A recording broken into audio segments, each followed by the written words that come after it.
O governo Lula mentiu ao informar por meio do perfil oficial do executivo na rede social X que enviou ao Congresso uma proposta para isentar de imposto de renda quem ganha até R$5 mil.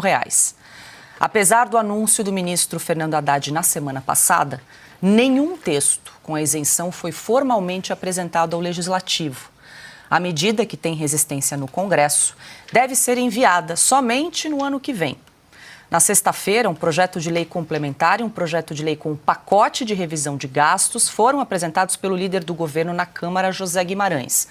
Os textos autorizam o bloqueio de emendas parlamentares, a revisão do benefício de prestação continuada e o Bolsa Família, além de estabelecer limites para o crescimento de salários e benefícios previdenciários no marco fiscal. E hoje, Silvia, a gente estava comentando, o ministro da Casa Civil deve entregar o pacote, a PEC do pacote de corte de gastos ao Congresso. Mas em relação a essa reforma tributária, a reforma da renda que o ministro Fernando Haddad anunciou na semana passada, isso não chegou ao Congresso, vai ficar só para o ano que vem e ainda o governo apagou a publicação das redes sociais, o que ficou ainda pior, né? É uma praxe, né? O governo que se comunica de forma deplorável. Paula, é importante a gente mostrar a relação do Executivo com o Legislativo.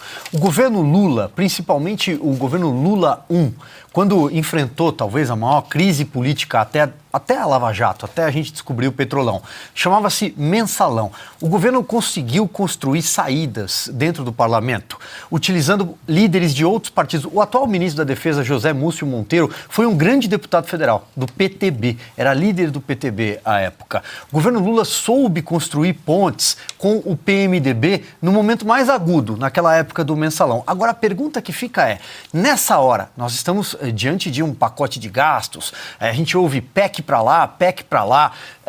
PEC, você precisa de um quórum qualificadíssimo, 3/5 do plenário em 2 votações. Onde é que está o articulador político do governo, Alexandre Padilha?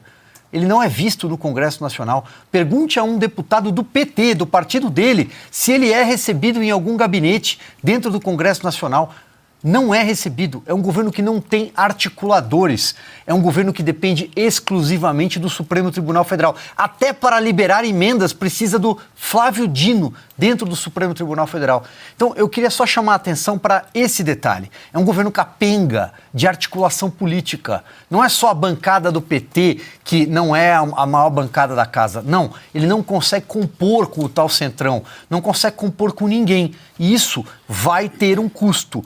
Qual é o custo? O custo são emendas parlamentares sendo liberadas no atacado diante de votações importantes e, lá na frente, ninguém no Congresso Nacional vai querer abraçar essa economia.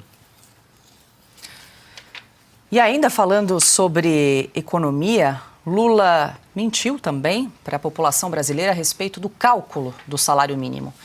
Em junho deste ano, durante uma entrevista, o petista garantiu que a forma do reajuste a ser calculado não seria alterada.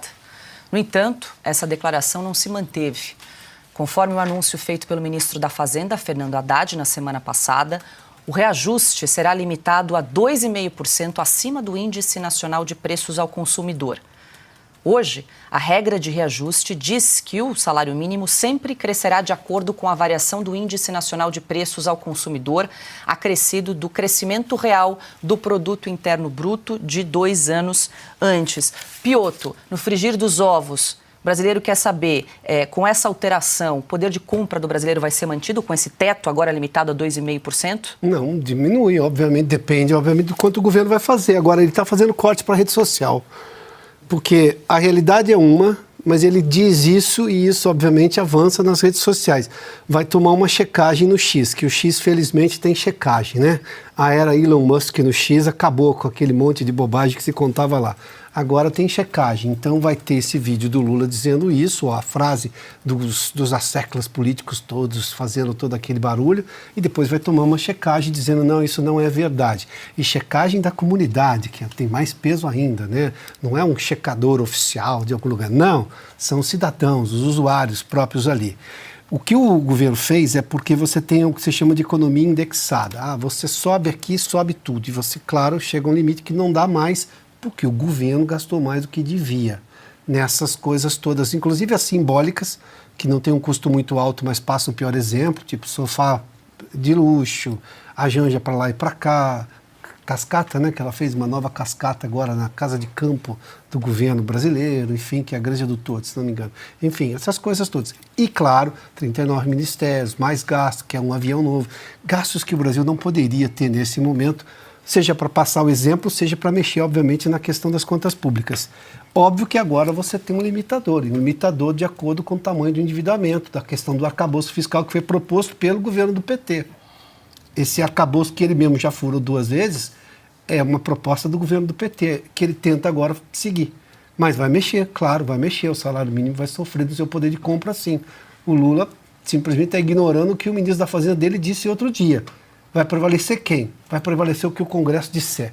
Felizmente, nesse caso, se o Congresso se mantiver nessa linha de se preocupar com as contas do país, ou seja, de ser responsável fiscalmente, coisa que o governo Lula não foi até agora.